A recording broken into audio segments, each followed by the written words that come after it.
안녕하세요. 오토소닉스 소닉입니다. BMW의 i7과 7 시리즈 요새 반응이 굉장히 좋잖아요. 저는 740i를 나오자마자 구매를 했으니까 23년 1월이었을 겁니다. 그때 나오자마자 구매를 해가지고 할인도 많이 못 받고 후륜구동 모델을 구매를 했는데, 사실은 후륜구동이라서 구매를 한 점이 커요. 근데 생각보다 차가 굉장히 좋아가지고 제가 여담을 먼저 말씀드리면 2019년도에 출고한 차량이에요. 이 X7. 그 당시에는 제가 요 7 시리즈 전에 7 시리즈 40 롱바디를 갖고 있었을 텐데, 솔직히 얘만 탔어요. 거의 뭐 장거리를 뛴다 그러면 3대를 갖고 있건 4대를 갖고 있건 얘만 타고 갔거든요. 너무 좋아갖고 차가 5년 넘게 제가 차를 보유한 게 처음이에요. 근데 이 X7을 갖고 있으면서 뭐 GLS도 같이 겹치는 차량으로 가지고 있었고, 레인지로버도 갖고 있었고, 지바겐도 갖고 있었고, S클래스도 갖고 있었고 한데 장거리만 뛰면 얘만 끌고 갔었거든요.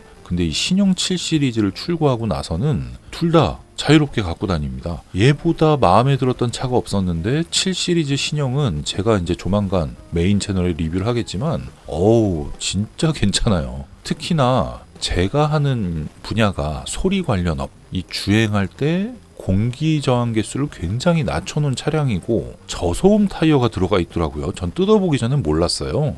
너무 시끄러워갖고. 근데 이 노면 소음이 앞바퀴에서 들려지는 노면 소음, 뒤에서 하는 소음이랑 이 한쪽 창문에서 이 풍절음, 지금은 이제 이중 접합유리가 들어가서 좀 괜찮아졌는데 너무 시끄럽더라고요. 그러니까 대형 세단으로 생각을 했을 때 S클래스랑 같이 갖고 있었으니까. 근데 방음을 해놓고 나면 S클래스보다 더 조용해요. 굉장히 만족스럽습니다. 그 스피커 부분은 요 i7에서 60 모델, 70 모델, 얘네들은 바워셀 윌킨스 4D 서라운드 사운드 시스템이 들어가 있고, 이중 접합유리가 들어갔나 안 들어갔나 7 시리즈로 어떻게 구분하냐면, 이 뒷유리 창에 열선이 이렇게 깔려 있는 차는 이중 접합이 들어간 차량이고요. 이렇게 가로 들어간 차량이 이중 접합이 빠진 차량이에요.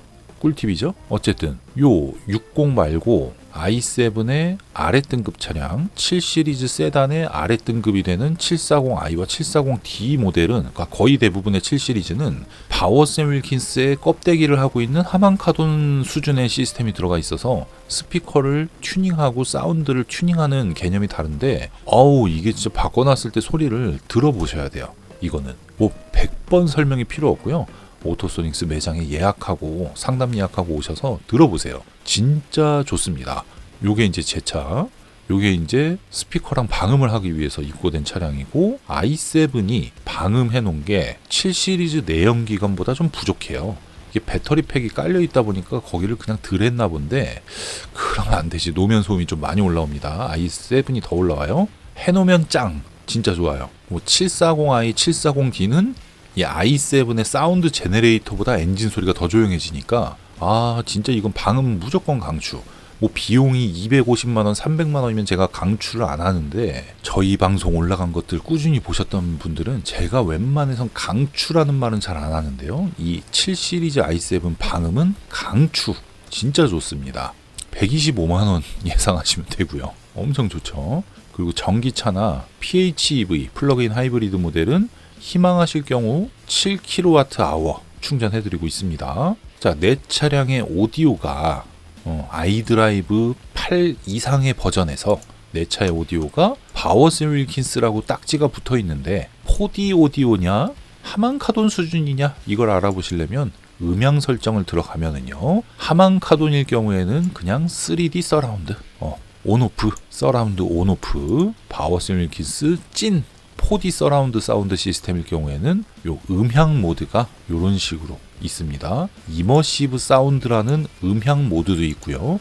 시트에도 저음이 들어갑니다. 그러니까 시트에 저음이 들어가는 이유는 이 자동차가 이렇게 있을 때 스피커 개수가 이 4D 서라운드 사운드 시스템이 더 많고 이 위에 스피커들이 하는 역할이 더 크기 때문에 우퍼, 저음 출력을 더 세게 키울 수 있도록 여지를 주는 겁니다. 저음이 더 세다가 아니라 그만큼 사용자가 조절해서 쓸 수 있는 기능을 만들어줬다, 이렇게 보시면 되겠어요. 요게 우퍼입니다. 우퍼. 이 차량은 4인치 기반의 시스템이기 때문에 요새 자동차들이 다 그렇듯이 요거를 서브우퍼라고 하기엔 좀 그렇고 명칭이 그냥 우퍼. 우퍼, 미드 우퍼는 아니에요. 그냥 우퍼 한 300Hz 정도까지 재생이 된다. 이렇게 보시면 되고요. 기본 방음제가 굉장히 두꺼워졌어요. 근데 기존 7 시리즈는 도어 트림의 재질 자체가 압축 흡음재로 되어 있는 상태에서 재활용 흡음재만 한 장이 들어가 있었는데 요 신형 7 시리즈 같은 경우에는 도어 쪽에는 재활용 흡음재가 들어갈 자리가 없어요.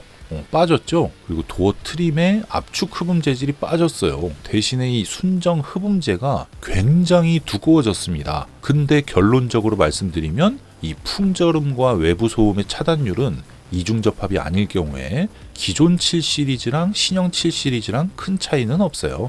근데 특성이 이 흡음재의 특성이 굉장히 괜찮아요. 기존 7 시리즈에 있는 재활용 흡음재와 압축 흡음재보다는 플라스틱의 두꺼운 ABS 프레임의 요 신형 흡음재가 훨씬 좋습니다. 이 흡음재 굉장히 좋은 거예요.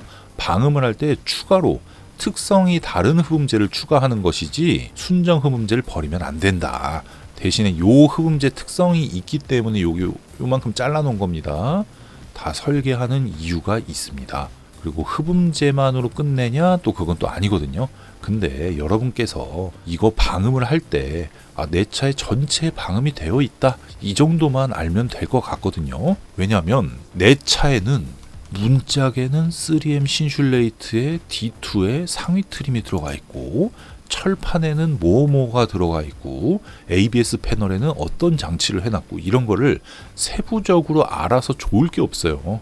괜히 플라시보만 느껴질 수 있기 때문에 저 같은 연구자가 아닌 이상은 문짝에 들어갔다, 바닥에 들어갔다, 이 정도만 알고 계셔야 돼서 전체 시공 내용의 모든 부분을 공개하진 않습니다. 그리고 요 스피커 바워셀 윌킨스 4D 서라운드 시스템은 저음이 굉장히 강력합니다. 유럽인들이 좋아하는 스타일의 소리를 만들었으면서 저음까지 잡으려고 했네요. 미국 스타일의 소리까지 만들 수 있게끔 레인지를 굉장히 많이 넓혀놨는데요. 순정 스피커도 나쁘지가 않아요. 근데 다이아몬드 트위터는 괜찮아. 순정 트위터는 좋은데 들을만해요. 이 미드레인지가 이번에도 좀 너무 약합니다. 이 전체적인 시스템을 사용할 수 있는 레인지나 앰프의 음색이나 전체적인 사운드 밸런스를 맞출 수 있는 이 범위에 대해서는 좀 스피커가 아쉬워서 그 부분을 개선을 하는 겁니다.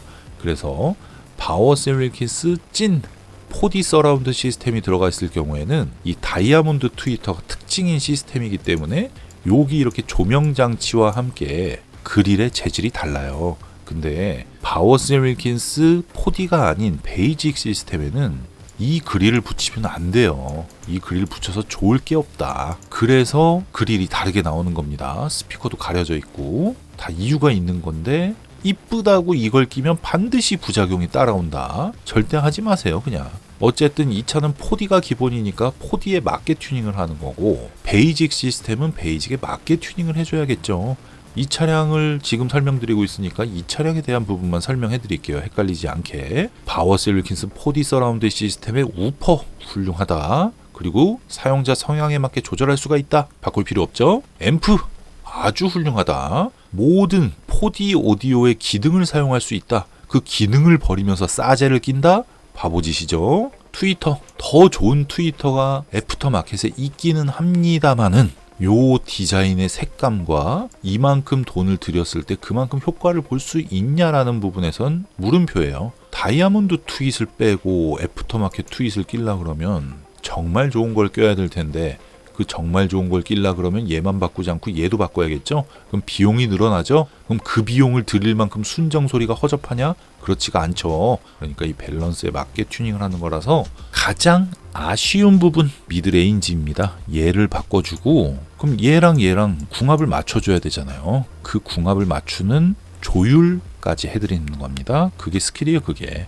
다이노디오의 에소타 스피커, 바워셀 윌킨스의 3D 다이아몬드 트위터, 마에스트로의 M 미드레인지 이렇게 조합을 해서 이 사운드를 설계를 해놓고 맞춰놓으면 특성 자체가 기본이 바워셀 윌킨스이기 때문에 바워셀 윌킨스 특성에 맞춰서 튜닝을 해드리고 있고요. 그 성향에 맞게 나오는 소리는 예술입니다. 저는 지금 홈오디오로 거실에서는 5천만 원 정도 시스템이고 이 촬영을 하고 있는 요 스튜디오 이 방에서는 3천만 원 가까운 시스템으로 사운드를 즐기고 있어요. 그리고 이제 매장의 PC 파이로는 1,000만 원 언더 오디오를 즐기고 있는데 웬만한 가격대 이상의 홈오디오 세팅 잘 해놓은 소리가 이 7 시리즈의 기본기로 만들 수가 있습니다. 조금만 바꿔주면 말이죠. 그래서 사용 용도에 따라서 앞좌석과 센터 요렇게만 하실 경우에는 330만 원 정도 예상하시면 되고, 뒷좌석까지 해갖고 멀티 시스템을 제대로 써보겠다 하실 경우에는 510만 원 정도 예상을 하시면 되겠습니다. 전체 소음을 줄이는 방음 같은 경우에는 125만 원을 예상을 하시면 되고요. 이런 배선 뭉치들, 이 복잡해 보이는 것들 보시면 아무데나 가서 뜯으면 안 된다는 거 아시겠죠? BMW 방음을 가장 많이 시공하는 오토소닉스에서 편하게 대표인 제가 직접 신차를 구매해갖고 연구하잖아요. 연구하고 설계를 해서 그 시공을 그대로 아주 합리적인 가격에 해드리고 있는데 다른 데를 찾을 이유가 없습니까? 그 말씀 해드리고요. 스피커만 하셔도 되고 방음만 하셔도 되고 같이 진행을 하셔도 되는데, 자, 이 차량은 탁송으로 작업을 했습니다. 캐리어로 실어서 작업을 했죠. 지금 보고 계신 채널이 오토소닉스 오디오 채널인데, 이 오디오 채널 들어오셔서 커뮤니티 탭을 누르시면 2024년 오토소닉스 오디오 채널의 프로모션 2월 4일부터 실행을 했거든요. 이 부분에 대해서 자세하게 안내가 나와 있으니까 방문하지 않고 비대면으로 아주 편하게 작업을 받아보실 수가 있으니까요. 공직을 참고하시고 궁금하신 부분은 카톡이나 라인이나 전화로 해주시면 되고, 기타 문의 같은 경우 그리고 말씀하실 부분이 있으신 부분은 댓글로 남겨주셔도 되겠습니다. 네, 오늘은 여기까지고요. 구독과 좋아요, 알림 설정 부탁드릴게요. 감사합니다.